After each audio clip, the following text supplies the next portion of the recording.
억선영, 박지원. 돌아가신 형님 생각. 아영한발 증수사. 우리 형님 얼굴과 머리털 누구와 닮았을까? 매억선군 가나영. 돌아가신 아버님이 생각나면 내 형님을 보았다. 금일사형 하척연. 오늘은 형님이 그리운데 어디에서 봐야 하나. 자장건매 연계행. 만건과 소매를 개울에 비춰보고며 걸어간다. 감상1 오세주. 작자 박지원은 청나라 선진 문명을 배워야 한다는 북학파의 우두머리로 이용후생을 주장하였다. 그는 대문장가로서 많은 논술적인 문장으로서 자신의 뜻을 주장함은 물론 적극적으로 소설을 창작하여 자신의 사상을 소설 속에서 실현하였다. 그의 소설 속의 주인공들은 그의 분신이었다. 그는 창작을 통해 자신의 사상을 구체화한 시대를 앞서가는 지식인 삶의 전형을 보여주었다. 기구를 보자. 아영한발 증수사. 우리 형님 얼굴과 머리털 누구와 닮았을까? 지금 나에겐 형님이 없다. 돌아가시고 지금은 살아있지 않다. 자꾸만 잊혀지는 형님의 모습. 안타깝기만 하다. 형님의 얼굴과 머리털이라도 닮은 사람이 일찍이 누구란 말인가. 그런 사람이라도 있으면 좋겠다고 작가는 생각한다. 여기서는 돌아가신 형님이 생각난다는 하나의 갈등 상황을 제시하고 있다. 승구를 보자. 매억선군 가나영. 돌아가신 아버님 생각나면 내 형님 보았다. 형님이 살아계실 때 그때도 아버님은 살아있지 않았다. 그래서 돌아가신 아버님 이 생각날 때마다 나는 버릇처럼 나의 형님을 보게 되었다. 그래, 형님은 아버지를 닮았다. 그런데 아버지도 지금 안 계신다.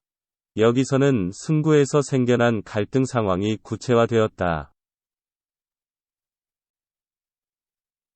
전구를 보자. 금일사형 하척연. 오늘은 형님 그리우니 어디에서 봐야 하나. 갑자기 하나의 답답함과 절망감이 몰아친다. 오늘따라 형님이 생각나고 보고 싶은데 어느 곳에서 볼 수 있단 말인가. 나는 그것이 불가능한 일임을 알고 있다. 그러나 너무나 보고 싶어 생각을 지울 수가 없다. 오늘은 그 모습을 찾아야 한다고 결심을 하는 것이다. 여기서는 오늘은 특별히 보고 싶은 형님의 모습을 어디에서선 찾아내고 말겠다는 작가의 의지를 보여준다. 결구를 보자. 자장건매 연계행. 만건과 소매를 개울에 비춰보며 얼어간다. 작가는 이때 개울가를 걷고 있었다. 그런데 놀랍게도 맑게 흐르는 개울물에 형님의 모습이 어른거리고 있었다. 물론 그것은 개울에 비친 자신의 모습이었다. 누가 정면으로 자기의 얼굴을 볼 수 있겠는가? 거울을 통해서 본다고 하지만 그것은 현재의 자신의 모습일 뿐이다.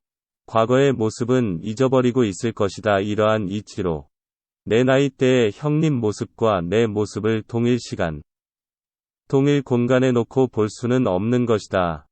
그러나 두 사람을 모두 알고 있는 제3자는 어느 정도 이러한 일이 가능할 것이다. 그래서 사람들은 말한다. 나이가 늘어날수록 자식은 부모 모습과 닮아간다고 말이다. 그래서 작가는 스스로 자신의 만건과 소매를 개울에 비춰 걸으며 자신의 모습에서 형님의 모습을 떠올리려고 노력하는 것이다. 이 얼마나 애틋한 형에 대한 그리움인가. 그리고 이러한 애틋한 그리움은 살아계셨을 그분들이 베풀어준 배려와 인품 때문이 아니겠는가. 여기서는 작가는 이제는 지나가버린 아버지와 형님의 인품과 정을 간직한 과거의 가족을 떠올리는 작가의 애틋한 그리움을 그리고 있다. 이 시는 사람은 가족 속에서 태어나 살다가 세월이 가면 그들과 헤어지고 다시 자신의 이 새와 새로운 가족을 이루며 살아가야 하는 숙명을 가진 존재라는 생각을 갖게 한다. 사람은 가족과 가족으로 품성과 문화를 전하는 존재인 것이다.